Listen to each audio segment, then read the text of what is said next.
इस वक्त जितनी भी सियासत हो रही है ना, वो बिहाइंड द क्लोज्ड डोर्स हो रही है। यानी कि बंद कमरों में असल चीज़ें जो हैं वो इन दिनों में स्पेसिफिकली अगर हम बात करें तो वो डिस्कस हो रही हैं और चीज़ें फाइनलाइज हो रही हैं और एक खिचड़ी पकी हुई है।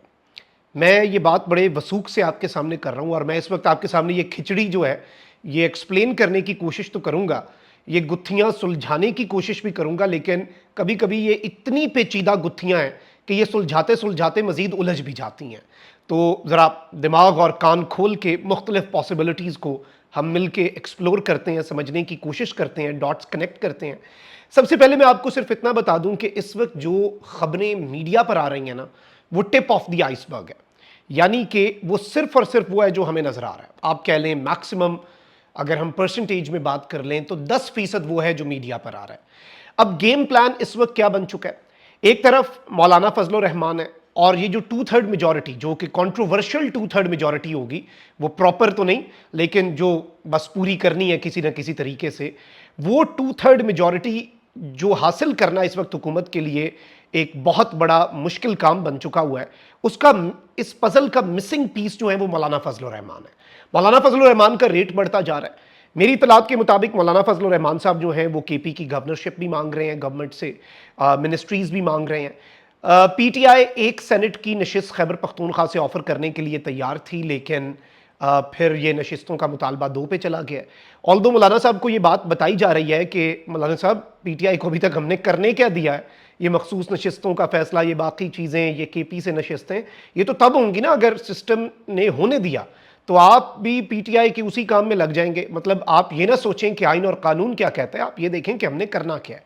तो मौलाना साहब के पास मोहसिन नकवी और आसिफ अली जरदारी गए, फिर मौलाना साहब के पास शहबाज शरीफ और आसिफ अली जरदारी गए। पीटीआई भी कोशिश कर रही है कि मौलाना फजल रहमान हुकूमत से दूर रहें, लेकिन इस सब में ये चीज़ याद रखिएगा कि कोई भी कानून साजी अगर होती है तो वो कानून साजी इस्टेब्लिशमेंट के बका के लिए होगी, मौजूदा निज़ाम की गारंटी होगी, नून लीग के लिए नहीं होगी। और नून लीग के अंदर भी दो इस वक्त सोचें पाई जा रही हैं। अगर आप नून लीग का जो इजलास हुआ है मॉडल टाउन में नवाज शरीफ साहब की सरबराही में, उसमें ख्वाजा आसिफ और एहसन इकबाल ने मुखालफत की कि हमें पीटीआई से मुज़ाकरात नहीं करने चाहिए, और उन्होंने बरमला इसका इजहार भी किया। नवाज शरीफ साहब ने कहा नहीं, हमें बिल्कुल मुज़ाकरात करने चाहिए, और राना सनाउल्लाह साहब को टास्क दिया। उन्होंने महमूद खान अचकज़ई से रब्ता भी कर लिया, और महमूद खान अचकज़ई साहब को राना साहब ने यह भी कहा कि पीटीआई से बराह रास्त हमारे जब तक आमने सामने बैठ के मुज़ाकरात नहीं होते, फ़ायदा कोई नहीं है, तो ये बेकार हो जाएगा काम और इसका कोई ख़ास दोनों साइड्स को फ़ायदा नहीं होगा। तो पीटीआई वालों को कहें कि अगर आपको मसला है, अगर कोई प्रॉब्लम है कि आपको लगता है कि आपको बैकलैश फेस करना पड़ सकता है हमारे साथ बैठने में, तो आप हमसे पसे पर्दा मुज़ाकरात कर लें। आप हमारे साथ बैठें, बस हम उसे पब्लिक नहीं करेंगे, हम छुप के मुज़ाकरात कर लेते हैं। पीटीआई तो चले इस बात पर नहीं आएगी, लेकिन यहां पर एक चीज़ बड़ी वाज़ेह है। नवाज शरीफ साहब ने राना सनाउल्लाह को जो मुज़ाकरात की हिदायत दी है, तो उसके हवाले से जो खबर भी आ रही है वो ये है कि हुकूमत की हिदायत पर मुज़ाकरात नहीं, पार्टी क़यादत की हिदायत पर मुज़ाकरात।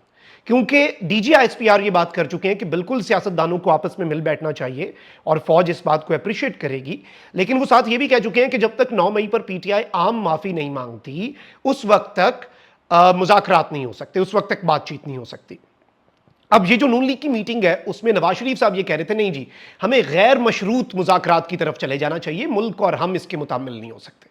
अब नवाज शरीफ साहब इतने अच्छे क्यों बन गए? यहां पर एक चीज और याद रखिएगा कि नवाज शरीफ साहब ने खबर चलवाई कि वो मुल्क से बाहर इलाज के लिए जाना चाहते हैं। फिर नून लीग के लीडर्स ने आकर यह भी कहा कि जी वो जाएंगे और वापस भी आएंगे। ये किसे गारंटी दे रहे हैं? पब्लिक में आके किसे मैसेज दे रहे हैं? भाई वजीर आजम, बेटी वजीर आला मुल्क से बाहर नहीं जा सकते। और अब नवाज शरीफ साहब के करीबी जो टाउट साफी हैं लंदन बेस्ड, वो ये बातें कर रहे हैं कि नहीं जी मियां नवाज शरीफ साहब बाहर नहीं जा रहे। गालिबन यही लग रहा है कि एनओसी नहीं मिला, इजाजत मोहतरम जनाब मियां नवाज शरीफ साहब को नहीं मिली होगी। लेकिन नवाज शरीफ साहब ये क्यों कर रहे हैं, वो समझने के लिए आप नजम सेठी साहब का ताज़ा तज्जिया सुने, जिसमें वो कह रहे हैं कि एस्टैब्लिशमेंट जो है वो नून लीग से तंग आ चुकी है। वो कह रहे हैं कि हम आपका बोझ कब तक उठाएं, हर चीज़ हम मैनेज करें, और आपकी नाअहली जो है नून लीग की, उसका सारा मलबा हम पे आ रहा है। अब ऑल्दो नून लीग जो है वो एक अपनी साइड रखती है, कहती है कि आपके पीछे लग के हमने इतना कुछ कर लिया, अपनी सियासत खत्म कर ली, और भाई आप भी तो कुछ करें। नवाज शरीफ साहब का तो पहला मुतालबा ही ये था, और पहला मसला ही है कि मुझे क्यों नहीं वजीर आजम बनाया, और दूसरा मुतालबा ये है कि भाई मेरी पार्टी को आप अबेंडन कर रहे हैं। इस सब के अंदर ये बात भी हो रही है कि नवाज शरीफ साहब अब ये बात समझ रहे हैं कि इमरान खान के अलावा और कोई चारा नहीं है। यानी नवाज शरीफ साहब को पता है कि पब्लिक के अंदर अगर थोड़ी सी भी कोई अपने रिवाइवल की उन्होंने कोई भी इकदाम करने हैं, تو اس کا راستہ پاکستان تحریک انصاف اور عمران خان سے ہو کر گزرتا ہے. اب اس سب میں اسٹیبلشمنٹ کہاں پر کھڑی ہے؟ شہباز گروپ قطعاً نہیں چاہے گا کہ نواز شریف صاحب پی ٹی آئی کے ساتھ مذاکرات کی میز پہ بیٹھیں. پی ٹی آئی بھی آلدو Noon League Peoples Party M Q M جو مینڈیٹ چوری میں ملوث ہے ان کے ساتھ مذاکرات میں نہیں بیٹھیں گے. رؤوف حسن صاحب نے وائس آف امریکہ کو ایک انٹرویو دیا اور رؤوف حسن صاحب کہتے ہیں کہ بھائی میرا تو یہی دل چاہتا ہے اور میری خواہش اور دعا ہے کہ فوج اور پاکستان تحریک انصاف کے درمیان ڈیڈ لاک جو ہے وہ ختم ہو جائے. رؤوف حسن صاحب نے بھی جسے کہتے ہیں نا نیلے پر دیلا, انہوں نے کہا کہ بھئی عمران خان صاحب پہلے بھی کہہ چکے ہیں کہ مقتدرہ کے ساتھ ہم بیٹھیں گے, جس کے پاس اختیار ہے اس کے ساتھ ہی بیٹھنا ہے نا. اس حکومت نے بھی تو کل کو یہی کہنا ہے کہ ہم پوچھ کے بتاتے ہیں. جیسے آپ کسی کے گھر جائیں اور آگے 2-3 سال کا بچہ نکل آئے اور آپ نے ضروری بات کرنی ہو تو آپ یہی کہتے ہیں کہ جاؤ بیٹا کسی بڑے کو بھیجو, کسی ذمہ دار کو بھیجو. تو پی ٹی آئی بھی یہی کہہ رہی ہے. اور قطعاً پی ٹی آئی کی 2-3 چیزیں آپ سمجھ لیجیے گا. اسٹیبلشمنٹ سے مذاکرات کے والے سے پی ٹی آئی ایک تو یہ کہتی ہے کہ یہ خفیہ نہیں ہوں گے, دوسرا یہ عمران خان کی رہائی یا ڈیل اور ڈھیل کے لیے نہیں ہوں گے, یا ان کی بالادستی اور اداروں کا اپنے اپنے دائرہ کار میں آئین نے جو آپ کا ڈیفائن کیا اس میں رہنے کے لیے مذاکرات ہم کرنے کے لیے تیار ہیں. اب رؤوف حسن صاحب یہ بات کر رہے ہیں کہ پاکستان تحریک انصاف جو ہے اس نے ہر ممکن کوشش کی اسٹیبلشمنٹ سے مذاکرات کرنے کی, یعنی وہ یہ بھی بتانے کی کوشش کر رہے ہیں کہ بھئی ہم نے حجت تمام کی ہے. اب یہاں پر اسٹیبلشمنٹ کیا سوچ رہی ہوگی؟ اسٹیبلشمنٹ قطعاً بھی اس ساری صورتحال کے اندر یہ تو نہیں چاہے گی کہ نواز شریف صاحب بائی پاس کر کے مذاکرات پی ٹی آئی کے ساتھ کر لیں اور پولیٹیکل پاورز جو ہیں وہ یونائٹ ہو جائیں.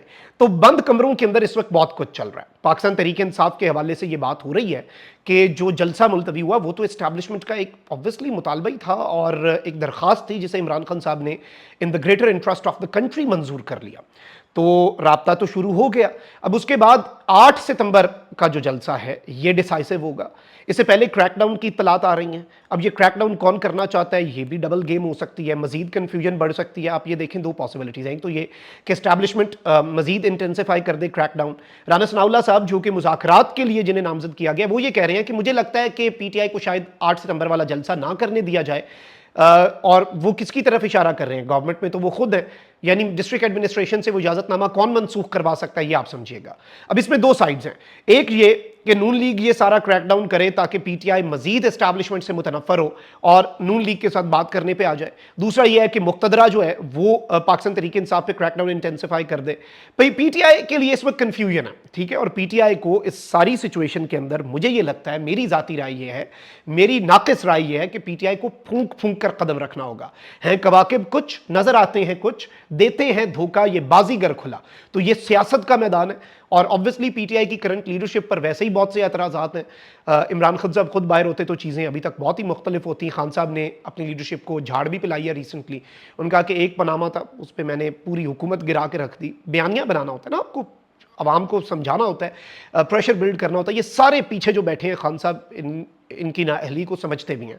تو اس وقت لمیٹڈ پاکستان تحریک انصاف کے پاس پاور ہے کیونکہ عمران خان صاحب باہر نہیں ہیں اور موجودہ لیڈرشپ پر ہمارے کنسرنز اپنی جگہ پر ہیں. تو let's see how things unfold. لیکن بند کمروں میں اس وقت میں آپ کو یہ بتا سکتا ہوں کہ بہت کچھ چل رہا ہے.